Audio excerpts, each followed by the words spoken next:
My mission is simple, to make you money. I'm here to level the playing field for all investors. There's always a bull market somewhere, and I promise to help you find it. Mad Money starts now.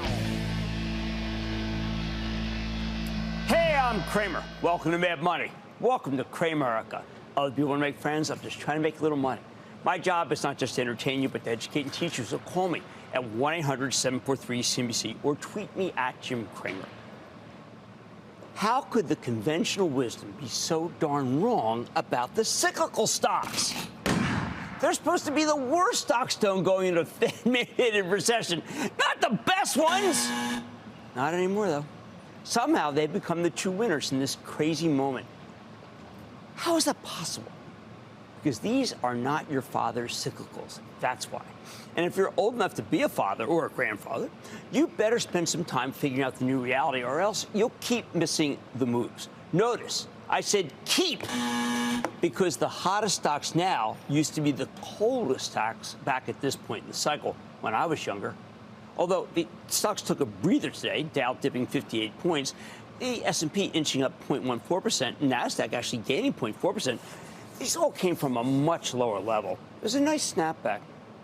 I spent a lot of time thinking about this issue of these stocks that used to be bad that are now good on my fishing trip off the coast of Panama. Got a lot of time while you're waiting for those tuna to bite. So I mulled over the most confounding stocks in this market. Yes, these cyclical smokestack stocks typically do well when the economy's improving, not when it's deteriorating. Right now, it's definitely deteriorating. We're getting roasted by two conversations Fed Chief Jay Powell had this with the Senate and the House over the last 2 days, and we're going to prep for Friday's barbecue. Why? A portfolio barbecue will occur because that's when we get the non-farm payroll report from the Labor Department, and it's doubtful that inflation's cooled that much from January when it was just a scorcher. The chatter's all about how the Fed's going to bust us with a 25 basis point or maybe a 50 basis point rate hike at the next open market committee meeting in 2 weeks. Hey, normally I endure the chatter and try to think against it, even as I have to lean toward it simply because it controls so much of the action. Not so much on my fishing trip, though. Don't worry, it was all catch and release, except for what we ate. Down in Panama, I thought about some analogies. You could say the current moment's not unlike September of 1981. That's the last time the yield curve had the same shape, meaning the relationship between short-term rates and long-term rates was similar to what we're seeing now. Some would say that was a terrible time because it was just about to go into a nasty recession. But I remember it as one of the best times to buy stocks, different from a recession, investing, okay? I made a ton of money personally right then. It didn't matter to us about the recession. It was the beginning of a bull market that lasted 19 years. Which brings me back to the cyclical dilemma. You could argue that they're doing right now because maybe Wall Street's looking through a recession, the Fed's subsequent rate cuts. I think that's way too glib, though. What you have is a series of long bond buyers who are enjoying a roaring intellectual vacation. They can't be relied upon to be anything but chum for the rest of us. No, it ain't the yield curve that's driving the cyclicals. In reality, what's driving the cyclicals, why they're working, is because they're not cyclical anymore. I drew up a list of what I thought were a dirty dozen bunch of companies that used to be tortured by rate increases, but are now doing incredibly well in the stock market. Now, maybe they aren't as dirty as they used to be, with an acknowledgement that they weren't all public in previous rate cycles, but I know they existed in a much dirtier form when I was younger. So let's parse this old dirty dozen worth of companies that I would have shorted the heck out of. House of Pain. At my old hedge fund, whenever I saw the same kind of action that the Fed was enduring, the yield curve, and how a Fed chief talked about raising interest rates even more aggressively to cool inflation. Why don't we start with two old Cleveland-based metal benders, Eaton and Parker Hannifin.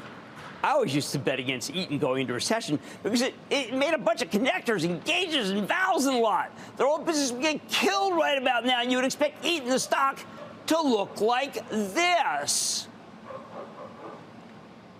Not the way it is now, where it's just been sloping up and not tumbling down. The reason? All you got to do is go to the website to see what changed. The Eaton of today is all about sustainable power, managing that power, and vehicle electrification, and building efficient vehicles that travel faster and farther and higher. How about Parker Hannifin? Now you're talking about hydraulic power, something you know we need a lot less of going into recession, right? But go to the website. And what you find is these days, Parker Hanniffin's all about clean energy for a sustainable future. And the world's smallest all-electric tractor. They're the nuts and bolts, not of some dirty old engine, but wind turbines and solar panels. They help you comply with environmental regulations. 3, Ingersoll Rand, textbook cyclical. I know it as a maker of dirty roadside engines. You've seen them too. Yet the new Ingersoll Rand is all about reducing your company's carbon footprint. They increase industrial productivity, precisely what you need if you're a manufacturer worried about a recession. 4, Cummins. Oh, come on. There's a dirty old truck engine maker, right? No. It's now dedicated to zero emissions and electric vehicle charging. Never thought these guys would come out against typical internal combustion engines. But this very morning, Jennifer Rumsey on Squawk on the Street, the new CEO, revealed her zero carbon engine initiative, and it's believable and it will be profitable. Wow, Cummins. Next, I thought for a moment Caterpillar's website, well, Caterpillar's with us, right? Caterpillar's website has to be talking about the companies being the leader in earth-moving equipment. No. Cat's urging you to go inside the mind of a Caterpillar data scientist. The darn company's become a data whisperer with a thinking machine attitude. The data talks, Cat translates. I knew Dover once as some company that made a bunch of things out of little valves and gauges and stuff and specialized in elevators. No, totally wrong. Dover exited elevators 25 years ago. The new Dover is now about clean energy and digital solutions for fueling. Who would have thought it? Here's 2 companies this knucklehead knew as air conditioning plays with some vents and heaters and boilers. Carrier and Trane. I couldn't have been more wrong. They're companies that get you to be able to meet the next generation's difficult environmental regulations. They are, in a way, the most important linchpin in the fight against global warming, because heating and air conditioning can be such huge greenhouse gas generators. When it comes to pollution, the old HVAC systems rival the old engines made by Caterpillar, Cummins, and PACCAR. PACCAR! There's another one. I go to PACCAR's website, and what's the lead? Well, battery-powered trucks. Nobody wants to be known as anything they used to excel at. Hey, same goes for Johnson Controls. This is another HVAC company that's now anything but HVAC. According to Johnson Controls, they're, quote, powerful, impactful, sustainability, respectful, safety, and security, end quote. Nothing more paramount than sustainability, and safety never takes a vacation, nor does the creation of safety regulations. Talk about a secular growth story. Can we count on United Rentals to at least be cyclical? These guys rent out equipment for pretty much every industrial construction application. You can imagine that stuff collapses in a recession. No. The website says United Rentals is your partner for a safe, productive, and sustainable worksite. Again, there's never an effort to lessen safety rules, is there? Not even in China. Productive? Well, that means anti-waste. Sustainable? It means ESG-oriented money managers can get away with buying the stock. Next, there's Rockwell Automation, pure play automation of factories. Sure, but also a, quote, global leader in digital transformation, end quote. I never would have known if I hadn't checked. The clean dozen? Is it a giant canard? Is it just a way to get the ESG crowd to bite? Actually, no, it isn't. I think there are many parts of these businesses that indeed look like the old smokestack companies from my generation, but for the most part, the transformation is real, and more important for you, Mad Money viewers, very profitable. These companies figure out how to take control of their own destiny rather than bounce around the mercy of the slings and arrows of the Fed or the yield curve or anything else that's macro that we always talk about on air. They decide that the world's headed for decarbonization, and who the heck knows more about how to decarbonize than the one-time biggest enablers of pollution out there? Here's the bottom line. On Wall Street, what matters are the numbers. And there's so much work for those companies that help eliminate the waste, be sustainable, make things safer, less zero carbon, digitized, that these stocks are buys, not sells, even in a slowing economy. I never would have seen this coming, but saving the planet's become a much more reliable business than despoiling it, and a lot more lucrative, too. Let's go to Langston in Texas. Langston. Booyah, Jim. Thanks for having me on the show. You've really helped me increase the profitability of my portfolio. Then I did good. Thank you, sir. Thank you. How can I help? My question is on Hanes Brands, HBI. After the dividend cut, the stock fell out of bed and rolled around on the floor. But it seems to have stabilized since the board added Mark Urban. Is this a good opportunity to buy the dip and go long? Well, let's think about it like this. Let's look at the balance sheet. The debt side, I always say look at the balance sheet. The debt side is not great. They have way too much debt. I'm going to have to say take a pass on Hanes Brands. How about Sonny in Illinois? Sonny. Hey, Jim, a big investment club and get rich carefully. Booyah to you, my friend. You're a good man. The club was rocking today. It's good to be back. How can I help? Oh, man, you're a good man, too. Thanks for entertaining and educating us and teaching us not to panic when the bid is low. Oh, and that's what keeps happening. We got to stay away from that. How can I help?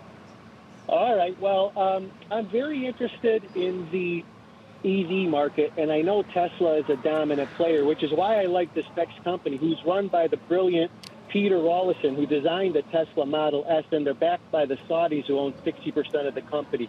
Do you think Lucid Motors would have can penetrate the EV market, and can they potentially be an M&A target by Ford or GM that wants to have a stronger footprint in the EV space? Well, they have a lot of debt, sir. They don't have much in return. They're losing fortunes. They probably need money. So I think the answer is that a Ford or GM is unlikely to give them the money. They're more likely to view them as a company that they can put out of business or disrupt than a company that they think is worth investing in. I thank you for the kind comments about the club earlier. Look, saving the planet's become a much more reliable business than despoiling. And it's a lot more profitable, too. So those stocks, instead of going like that, are actually going like this. Well, Mad Money tonight. CrowdStrike jumped higher today after earnings. So has the cybersecurity company found what it takes to defend itself against the bears on Wall Street? I'm talking the CEO. Then former chairman and CEO of IBM, Ginny Rometty, is out with a new book called Good Power, all about leading with positivity. And I'm going straight to the source to learn more about the inspiration for the book. And, of course, her tenure at IBM. And what may be next. And tonight, CNBC is launching Last Call with my friend Brian Sullivan at 7 p.m. And I'm finding out more about the new installment with that new host, Brian, who I'm so thrilled for.